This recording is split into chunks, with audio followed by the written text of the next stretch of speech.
വല്ലാതെ ജാതിവെറി പിടിച്ച് നടക്കുന്ന ഒരു വ്യക്തിയാണ് വേടൻ എന്ന് നിസ്സംശയം നമുക്ക് പറയാം. വേടന്റെ വരികളിൽ തന്നെ അതൊക്കെയുണ്ട്. ഇതങ്ങ് വെറുതെ വിട്ടാ പറ്റില്ല, നമ്മൾ പ്രതികരിക്കണത്. ഒരുപാട് സെലിബ്രിറ്റികൾ പലർക്കും വേണ്ടി, പല സ്ഥാനാർത്ഥികൾക്കും വേണ്ടി വോട്ടൊക്കെ അഭ്യർത്ഥിക്കുന്നുണ്ട്.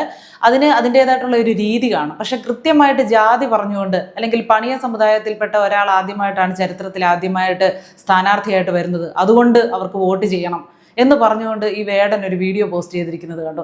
എത്ര ധൈര്യമുണ്ടായിട്ടാണ്, ഇവിടുത്തെ നിയമത്തെ എത്രത്തോളം കൊഞ്ഞനം കുത്തിക്കൊണ്ടാണ്, സമൂഹത്തിലെ മനുഷ്യരെ എത്രത്തോളം മണ്ടരാക്കിക്കൊണ്ടാണ് ഇത്തരത്തിൽ വോട്ട് അഭ്യർത്ഥിക്കുന്നത്.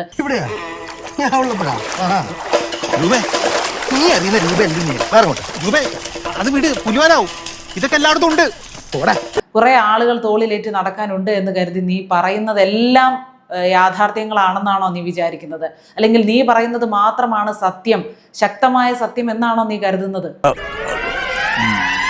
ഈ വേടൻ തുടർച്ചയായിട്ട് പറയുന്നതും ഈ വോട്ട് അഭ്യർത്ഥിക്കുന്ന വീഡിയോയിൽ പറയുന്നതും ഇതാണ്: ഒരു പ്രത്യേക സമുദായങ്ങളെ മാറ്റി നിർത്തുന്നു, അവരെ തഴയുന്നു, അവർ സമൂഹത്തിൽ പിന്തള്ളപ്പെടുന്നവരാണ്, മാറ്റി നിർത്തപ്പെടുന്നവരാണ്, താഴ്ന്ന ജാതിയിൽപ്പെട്ടവർ.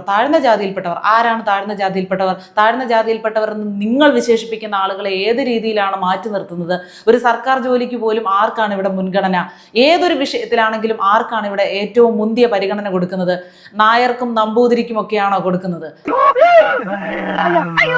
അപ്പൊ ഇത്രയും നല്ല വൃത്തിയായിട്ട് പൊട്ടുന്ന് നമ്മൾ വിചാരിച്ചില്ല. ശരിക്കും നല്ല രസം ഉണ്ടായിരുന്നു കാണാൻ, നല്ല കളർഫുൾ ആയിട്ടില്ലേ. വളരെ കഷ്ടമാണ്. സാംസ്കാരിക കേരളം എന്ന് ഊറ്റം കൊള്ളുന്നവർ ഇതൊക്കെ ഒന്ന് കേൾക്കണം.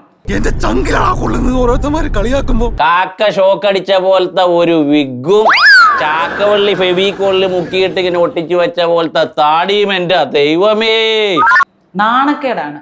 ഒരു സ്ഥാനാർത്ഥി നിൽക്കുമ്പോൾ അയാൾക്ക് ജനങ്ങളോടുള്ള പെരുമാറ്റം, അയാളുടെ ഇത്ര നാളത്തെ ചരിത്രം, അയാൾ എന്തൊക്കെ സമൂഹത്തിന് വേണ്ടി ചെയ്തിട്ടുണ്ട്, എന്തൊക്കെ ചെയ്യാൻ പ്രാപ്തനാണ്, എത്ര വിദ്യാഭ്യാസ യോഗ്യതയുണ്ട്, എത്ര വിവരമുണ്ട്, എത്ര മര്യാദക്കാരനാണ്, സമൂഹത്തിന് എന്തെങ്കിലും ദോഷകരമായിട്ടുള്ള പ്രവർത്തികൾ ഇയാളുടെയോ ഇയാളുടെ കുടുംബത്തിൻ്റെയോ ഭാഗത്തു നിന്ന് ഉണ്ടായിട്ടുണ്ടോ, നാടിന് എന്തെങ്കിലും നന്മയുണ്ടായിട്ടുണ്ടോ, തുടങ്ങിയ കാര്യങ്ങളെയൊക്കെ, കുറേ കാര്യങ്ങളെയൊക്കെ മാനദണ്ഡമാക്കി വേണം നമ്മൾ അയാളെ വിലയിരുത്തി ഒരാൾക്ക് വോട്ട് കൊടുക്കാൻ.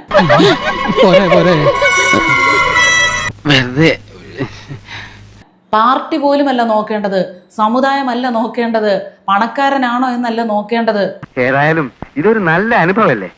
ഇതിലും അപ്പുറമാണ് ഞാൻ പ്രതീക്ഷിച്ചത്. ഒരു രീതിയിലും ജീവിക്കാൻ നിവർത്തിയില്ലാത്ത ഈ ഒരു സമയത്ത് പോലും സമുദായത്തിന്റെ പേര് പറഞ്ഞ് വോട്ട് തേടുന്ന ആളുകൾ നമുക്കിടയിലുണ്ട്. അതിന് തലകുലുക്കുന്ന ആളുകളുണ്ട്, അതിന് ഒത്താശ ചെയ്യുന്ന ആളുകളുണ്ട് എന്നുള്ളത് വളരെ ഖേദകരമായിട്ടുള്ള, അപമാനകരമായിട്ടുള്ള ഒരു കാര്യമാണ്. മറ്റൊരു വഴിയും കാണാത്തോണ്ട് ആലോചിച്ചു പോയതാ. നീ എന്നെ തെറ്റിദ്ധരിക്കരുത് പ്ലീസ്.